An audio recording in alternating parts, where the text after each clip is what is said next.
താൻ എന്തിനിടയ്ക്ക് എന്നെ ഒന്ന് ശല്യിച്ചുകൊണ്ടിരിക്കുന്നേ? തൻ്റെ ഉദ്ദേശം എന്തുവാ?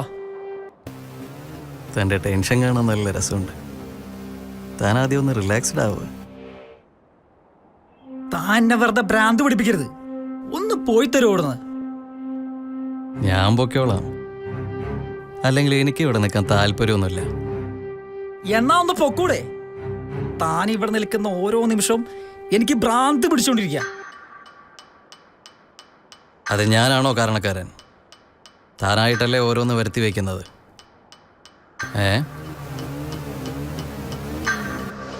പ്ലീസ്, ഞാൻ എന്തു വേണമെങ്കിലും ചെയ്യാം.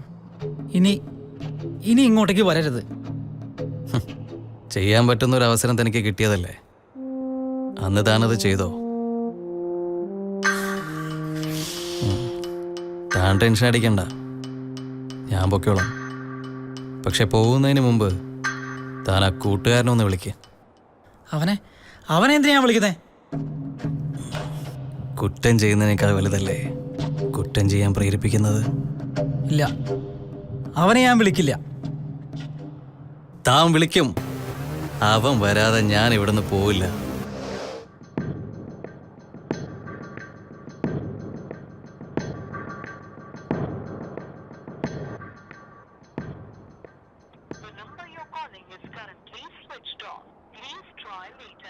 സ്വിച്ച് ഓഫ് ആണ്.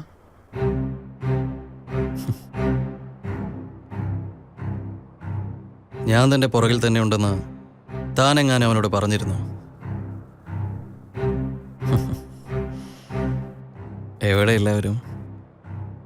ഇപ്പം ഉപദേശിച്ചവരുമില്ല, പ്രേരിപ്പിച്ചവരുമില്ല.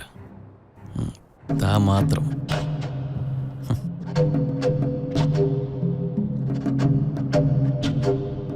ഞാൻ നിങ്ങളുടെ കാല് പിടിക്കാം. എന്നെ ഒന്ന് വെറുതെ വിട്ടേക്ക്. അതൊന്നും വേണ്ട.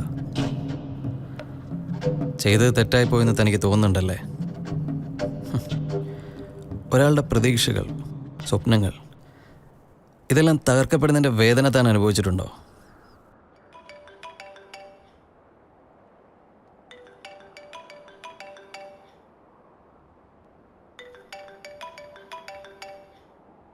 ഇതാരാ? വൈഫാ. ഇത് മോളുടെ ഫോട്ടോ ആയിരിക്കും അല്ലേ? അതെ, മോളാണ്. ഇതുപോലത്തെ വേറെ ഫോട്ടോസ് ഉണ്ടോ?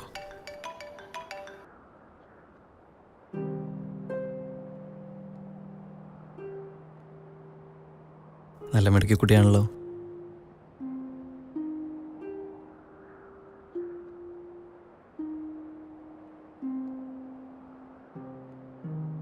എൻ്റെ മോളുടെ ഫോട്ടോയും ഞാൻ ഇതുപോലെ എൻ്റെ ഗാലറി സൂക്ഷിക്കാറുണ്ട്.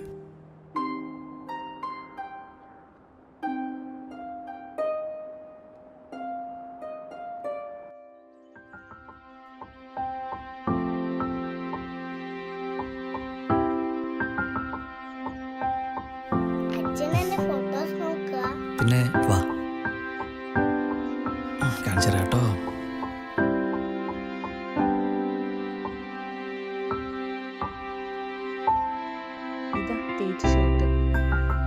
ഞാൻ ഇന്നാൾ മോളുടെ കുറച്ച് ഫോട്ടോസ് എടുത്തായിരുന്നു. നീ അത് കണ്ടായിരുന്നോ?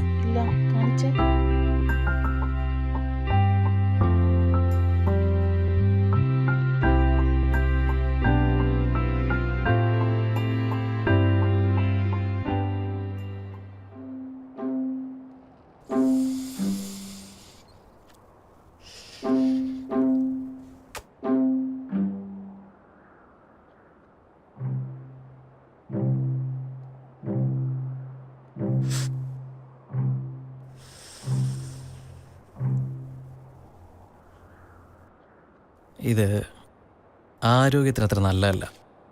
ഇത് പറഞ്ഞുകൊണ്ടോ എഴുതി കാണിച്ചുകൊണ്ടോ ആരും നിർത്താനൊന്നും പോകുന്നില്ല. ഞാനൊരു കാര്യം ചോദിച്ചോട്ടെ?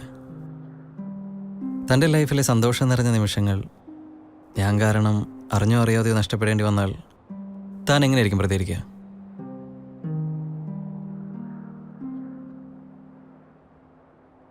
താൻ എന്തിനാ എന്നെ ഇങ്ങനെ ടോർച്ചർ ചെയ്യുന്നേ?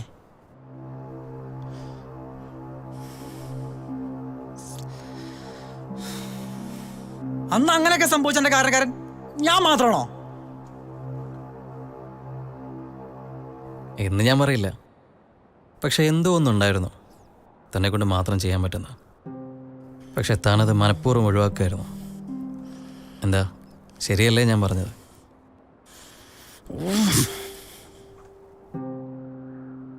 സമ്മതിച്ചു, അത് എൻ്റെ തെറ്റാണ്. തനിക്കറിയോ, കഴിഞ്ഞ ഒരാഴ്ചയായി ഞാൻ ഉറങ്ങിയിട്ടില്ല. എൻ്റെ മനസ്സ് മുഴുവൻ അന്ന് നടന്ന സംഭവങ്ങളെക്കുറിച്ചുള്ള ചിന്തകൾ മാത്രമായിരുന്നു. അതിനിടയിൽ താനിങ്ങനെ വന്നെന്നെ. താനല്ല എന്നെ വരുത്തുന്നത്. തനിക്ക് ഓർക്കാൻ കഴിയുന്നുണ്ടോ ആ ദിവസം?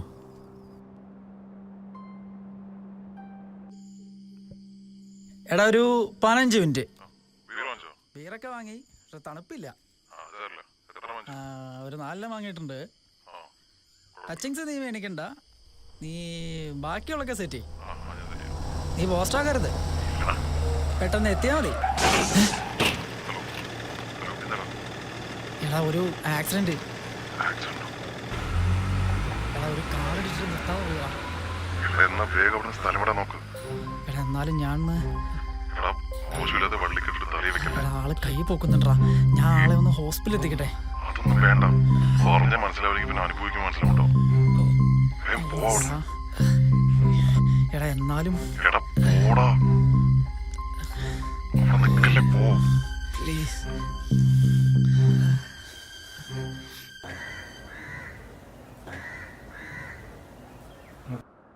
എനിക്കുണ്ടായ ആക്സിഡന്റിന് ഉത്തരവാദി താനല്ല, പക്ഷെ എൻ്റെ മരണം സംഭവിച്ചതിന് ഉത്തരവാദി താനാ.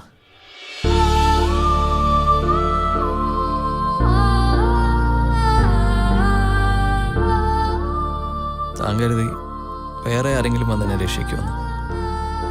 പക്ഷെ ആരും വന്നില്ല. താൻ തിരിഞ്ഞു കിടന്നപ്പോൾ ഞാൻ തന്നെ ഒത്തിരി വിളിച്ചിരുന്നു, പോലെ പ്ലീസ്.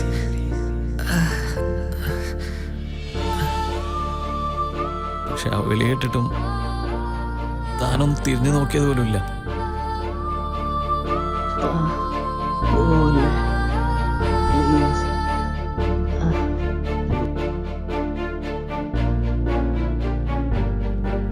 ഒരുപക്ഷെ താൻ എൻ്റെ അടുത്ത് വന്നിരുന്നെങ്കിൽ എൻ്റെ ഭാര്യയ്ക്കും മോൾക്കും ഞാൻ നഷ്ടപ്പെടില്ലായിരുന്നു.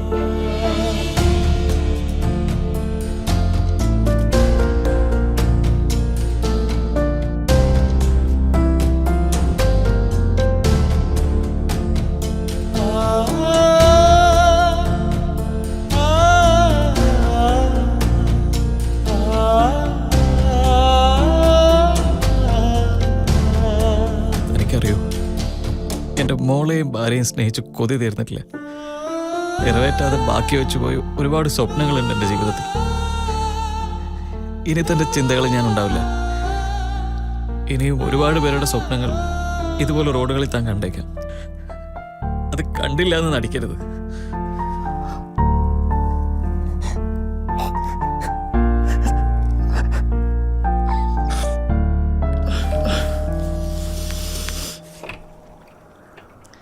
നിന്റെ ഫോൺ സ്വിച്ച് ഓഫ് ആണോ?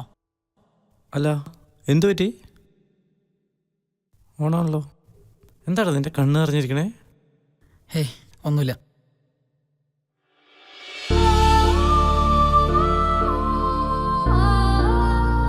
ഇനി തൻ്റെ ചിന്തകൾ ഞാൻ ഉണ്ടാവില്ല. സ്വന്തം ജീവിതത്തിൻ്റെ തിരക്കുകളിൽ നമ്മൾ കാണാതെ പോകുന്ന മറ്റൊരു ജീവനുണ്ട്. റോഡുകളിൽ നമ്മുടെ ഒരു സഹായത്തിനായി കൈനീട്ടുന്ന ഒരു ജീവൻ. അത് കണ്ടില്ല എന്ന് നടിക്കരുത്.